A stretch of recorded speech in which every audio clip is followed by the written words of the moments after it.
গত July August মাসে কি রক্তাক্ত পরিস্থিতির মধ্য দিয়ে আমরা আজকের এই পরিস্থিতিতে এসেছি। এখনো সামনের দেওয়ালগুলোতে সেই লেখাগুলো রয়েছে, আমার ভাই মরল কেন, দফা এক দাবি এক, খুনি হাসিনার পদত্যাগ।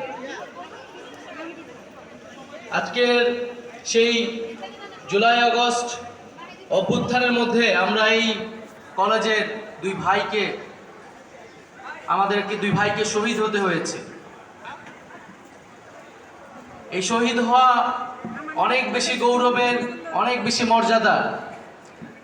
আমাদের অনেক যারা নেতৃত্ব দিয়েছে, আমাদের সেই পাবলিক বিশ্ববিদ্যালয় সেই গৌরবের অধিকারী হতে পারে নাই, যেটা এই Sheikh Borhanuddin post graduate college করে দেখিয়েছে। এই কলেজ থেকে দুইজন শহীদ এই আন্দোলনে আমরা পেয়েছি, এবং আমরা জানি যে সেই আন্দোলনের দিনগুলোতে কতটা লড়াকু ভূমিকা ছিল এই কলেজের শিক্ষার্থীদের, এবং ব্যক্তিগতভাবে তো এটা আমি নিজে মাঠ থেকে প্রত্যক্ষ করেছি। আমার এখনো মনে পড়ে সেই দিন, খুব বেশি তো আগের না, যে 16 জুলাই, যেদিন 15 জুলাই আমাদের ঢাকা বিশ্ববিদ্যালয়ে বন্ধের উপরে হামলা করা হলো। 16 জুলাই যখন আমরা বিক্ষোভ দিলাম, যে চানখারপুল থেকে বোরহানুদ্দিন কলেজ থেকে সবচেয়ে বড় মিছিলটা নিয়ে আসা হয়, এবং সেই মিছিল নিয়ে আমরা আমাদের সায়েন্সের 3 হল সহ আমরা শহীদ মিনারে কিন্তু প্রথম প্রবেশ করেছিলাম। এবং আন্দোলনের দিনগুলোতে শেখ বোরহানুদ্দিন পোস্ট গ্রাজুয়েট কলেজের শিক্ষার্থীবৃন্দরা সেই সাহসিকতা ও লড়াইয়ের ভূমিকা রেখেছিল, যাই আমাদের এই আন্দোলনকে ত্বরান্বিত করেছিল, আমাদেরকে সফল হতে সহায়তা করেছিল। ইতিহাসের পাতায় তাই শেখ বোরহানুদ্দিন পোস্ট গ্রাজুয়েট কলেজের নাম স্বর্ণাক্ষরে লেখা থাকবে। সাহসিকতার অপর নাম Sheikh Borhanuddin post graduate college. আমরা আজকের এই দিনে গভীরভাবে স্মরণ করি আমাদের সেই 2 শহীদ ভাইকে, শহীদ শোভন এবং শহীদ এলেমকে, যাদের আত্মত্যাগ, যাদের রক্তত্যাগের ফলেই কিন্তু আজকে আমরা স্বাধীনভাবে, মুক্তভাবে কথা বলতে পারছি। আজকের এই দিনে সেই মহান 2 শহীদ সহ এই জুলাই আগস্ট মাসের সকল শহীদদের শ্রদ্ধা ভরে স্মরণ করছি এবং তাদের আত্মার মাগফিরাত কামনা করছি। পবিত্র ঈদে মিলাদুন্নবী উদযাপন উপলক্ষে আজকের এই আয়োজন। আমরা জানি আমাদের নবীজি সাল্লাল্লাহু আলাইহি সাল্লাম সত্য ও ন্যায়ের কথা বলতেন। সত্য ও ন্যায়ের পথে যারা জীবন দেয় তাদেরকে শহীদি মর্যাদা দেওয়া হয়। আমাদের এই আন্দোলনে আমাদের ছাত্ররা সত্য ও ন্যায়ের জন্য জীবন দিয়েছে। আমরা সমাজে একটা ন্যায় বিচার ভিত্তিক একটা সমাজ প্রতিষ্ঠা করতে চেয়েছিলাম বলেই কিন্তু আমরা রাজপথে নেমেছিলাম। ফলে আমাদের এই লড়াই কিন্তু শেষ হয়ে যায়নি। সমাজ থেকে বৈষম্য যতক্ষণ না আমরা দূর করতে পারছি, এই লড়াই কিন্তু অব্যাহত থাকবে।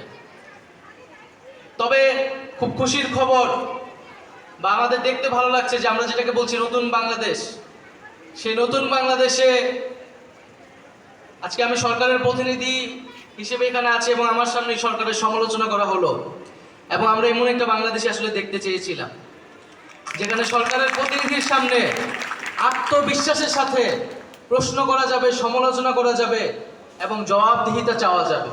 আমরা সেই জবাবদিহিতা নিশ্চিত করতে চাই, কারণ আমরা সেই প্রতিশ্রুতির জায়গা থেকে কিন্তু সরকারের দায়িত্বে এসেছি। সেই প্রতিশ্রুতি এবং আকাঙ্ক্ষা যদি আমরা বাস্তবায়ন করতে না পারি, আমাদের এখানে থাকার কোনো মানে হয় না। ফলে আপনাদের প্রতি আরও অনুরোধ থাকবে যে আপনারা অবশ্যই সমালোচনা করবেন, সরকারের প্রত্যেকটা পদক্ষেপ, প্রত্যেকটা নীতিকে আপনারা প্রশ্ন করবেন এবং জবাবদিহিতার আওতায় আনবেন। আমরা আপনাদের সেই প্রশ্নগুলোকে সাদরে গ্রহণ করব। প্রিয় বন্ধুগণ, আমরা আমাদের ইতিহাসের দিকে তাকাই, ছাত্ররা বারবার এই ভূখণ্ডের জন্য, এই দেশের জন্য কিন্তু রক্ত দিয়েছে, এবং দেশের যে কোনো সংকটকালে এই ছাত্ররাই কিন্তু সবার আগে বুক পেতে দিয়েছে। কিন্তু আমরা দেখেছি যে এই ছাত্রদের আত্মত্যাগের সুফল ছাত্ররা কিন্তু সবসময় পায়নি, বরং ছাত্ররাই বারবার বঞ্চিত হয়েছে।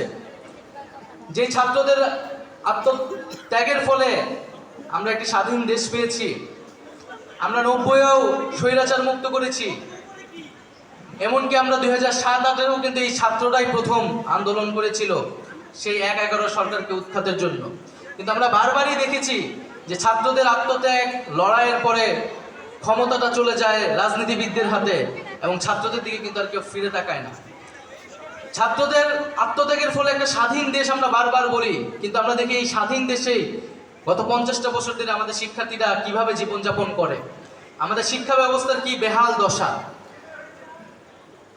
তো এইবার যাতে এই ভুলটা আমরা না করি, ছাত্ররা যেহেতু বারবার রক্ত দেয়, ফলে ছাত্রদেরকে কিন্তু সেই প্রতিদান আমাদেরকে দিতে হবে, তাদের সেই শিক্ষা ব্যবস্থা উন্নত করতে হবে এবং শিক্ষা জীবন যাতে তারা সুন্দরভাবে শেষ করে একটি কর্মসংস্থানে প্রবেশ করতে পারে সেই নিশ্চয়তা আমাদেরকে তৈরি করতে হবে। বিগত সময়গুলোতে, বিগত অভ্যুত্থানগুলোতে আমরা দেখেছি যে ছাত্ররা নেতৃত্ব দিয়েছে সরকার পতন পর্যন্ত। সরকার গঠনে ছাত্রদের কোনো ভূমিকা থাকে না, কিন্তু এই আন্দোলনে সেটা ভুল প্রমাণ হয়েছে।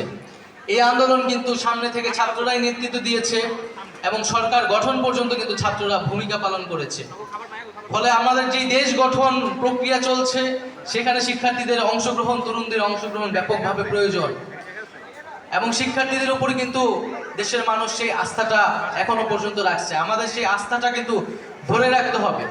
এমন কোনো কাজ করা যাবে না যাতে শিক্ষার্থীদের প্রতি সেই আস্থাটা হারিয়ে ফেলে সবাই। তো আমি সবার প্রতি আহ্বান করব, অনুরোধ করব, এতদিন আমরা বিদ্রোহ করেছি, বিপ্লব করেছি, এখন আমাদের দেশ গঠনের সময়, নিজেদেরকে গঠনের সময়, যাতে সামনের যে বাংলাদেশ আমরা কামনা করি, আকাঙ্ক্ষা করি, আমরা যাতে নিজেরা যোগ্য হয়ে সেই বাংলাদেশকে নেতৃত্ব দিতে পারি। আমাদের এই আন্দোলনের ফলে আমাদের শিক্ষা জীবন অনেক ক্ষতিগ্রস্ত হয়েছে। আমাদের শিক্ষকরা এখন প্রাণপণ চেষ্টা করছে সেই ক্ষতিগুলোকে পূরণ করার জন্য।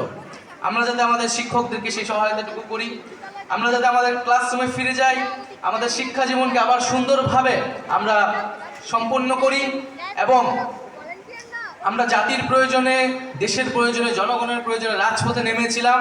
আমরা প্রমাণ করে দিয়েছি শিক্ষার্থীরা রাজপথে নামলে কি হয়। যদি কখনো আবারও প্রয়োজন হয় আমরা অবশ্যই আবার রাজপথে নামব, কিন্তু তার আগ পর্যন্ত কিন্তু আমাদেরকে আবার ক্লাসরুমে ফেরত যে আমাদের যেই নিয়মিত শিক্ষা জীবন, সেই শিক্ষা জীবনে ফেরত যেতে হবে। আজকে এখানে আমাদের সাথে দুইজন শহীদ পরিবারের সদস্যবৃন্দ রয়েছে। আমরা তাদেরকে শ্রদ্ধা জানাই, সম্মান জানাই।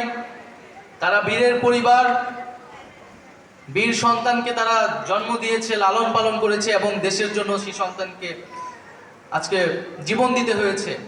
এই জীবনের মূল্য যাতে আমরা প্রত্যেকে দেই, এটা শুধু সরকারের দায়িত্ব না, সরকারের বাইরে যারা রয়েছে সকলে মিলেই যাতে আমরা আমাদের যে শহীদদের যে আকাঙ্ক্ষা, যে রক্ত, সেই রক্ত যাতে আমরা বৃথা হতে না দেই। কারণ আমাদের শহীদেরাই কিন্তু আমাদের শক্তি, আমাদের ঐক্যই আমাদের শক্তি। এই শহীদেরাই আমাদেরকে কিন্তু ঐক্যবদ্ধ করেছিল। ফলে এই শহীদদেরকে আমরা সবসময় বুকে ধারণ করব, তাদের স্মৃতিগুলোকে আমরা ধারণ করব এবং এই শহীদদের আত্মত্যাগের ফলে যে অভ্যুত্থানের স্পিরিট তৈরি হয়েছে সেই স্পিরিটকে আমরা এগিয়ে নিয়ে যাব। আমরা এখন রাষ্ট্র সংস্কারের কাজ করছি। আমরা বলছি যে আমরা হয়তো একটা অন্তর্বর্তীকালীন সময়ের জন্য এসেছি। আমাদের কাজ হচ্ছে রাষ্ট্রের কিছু মৌলিক বিষয়ে সংস্কার আনা। আমাদের যে প্রতিষ্ঠানগুলো ভেঙে পড়েছে, ধসে পড়েছে, আমাদের নির্বাচন ব্যবস্থা, আমাদের পুলিশ প্রশাসন, সব কিছুতে যেরকম দুর্নীতি এসেছে সেগুলোকে সংস্কার করে আবার একটা গঠনমূলক জায়গায় নিয়ে আসার জন্য প্রচেষ্টা করা। তো সেই জায়গায় আমরা সকলের সহযোগিতা চাই। সকলের সহযোগিতা এবং ঐক্যের মাধ্যমেই আমরা কিন্তু আমাদের নতুন বাংলাদেশ তৈরি করতে পারবো। আমি আমার বক্তব্য দীর্ঘায়িত করব না। আমি আবারও শেখ বোরহানুদ্দিন পোস্ট গ্রাজুয়েট কলেজের লড়াকু শিক্ষার্থী এবং শিক্ষকবৃন্দদেরকে আমার সালাম জানাই, আমার অভিবাদন জানাই এবং আমার শ্রদ্ধা জানাই যে লড়াই তারা করেছেন, যে ভূমিকা তারা এই আন্দোলনে দেখিয়েছেন এবং যার ফলে আমরা এই নতুন বাংলাদেশ পেয়েছি, সেই লড়াইয়ের স্পিরিটটা যাতে আমরা সবাই বজায় রেখে আমরা সামনে নতুন বাংলাদেশ গঠন করতে পারি। আমাকে লড়াকু সৈনিক বলা হইল, রাজপথের লড়াকু সৈনিক এখন সরকারে গিয়ে স্যার হয়ে গিয়েছে। তো আমি একেও বলেছি আমাকে স্যার বলার প্রয়োজন নেই, আমি আপনাদের ভাই বন্ধু হয়েই থাকতেছি। আমি আপনাদের জন্য কাজ করতে চাই। বোরহানুদ্দিন কলেজের ভূমিকা আমরা সকলেই মনে রাখব এবং আমরা চেষ্টা করব যে এই অত্র প্রতিষ্ঠানের শিক্ষার্থী বা শিক্ষকদের যে সমস্যাগুলো রয়েছে সেই সমস্যাগুলো বিবেচনা করে দ্রুত সময়ের মধ্যে সমাধান করার জন্য। সবাইকে ধন্যবাদ। আসসালামু আলাইকুম। ধন্যবাদ মাননীয় প্রধান অতিথিকে। অন্যত্র ব্যস্ত থাকায় মাননীয় প্রধান অতিথি আমাদেরকে বিস্তারিত সময় দিতে পারবেন না। এ পর্যায়ে আমাদের কলেজ প্রাঙ্গণে স্মৃতিস্বরূপ একটি জলপাই গাছের চারা রোপণ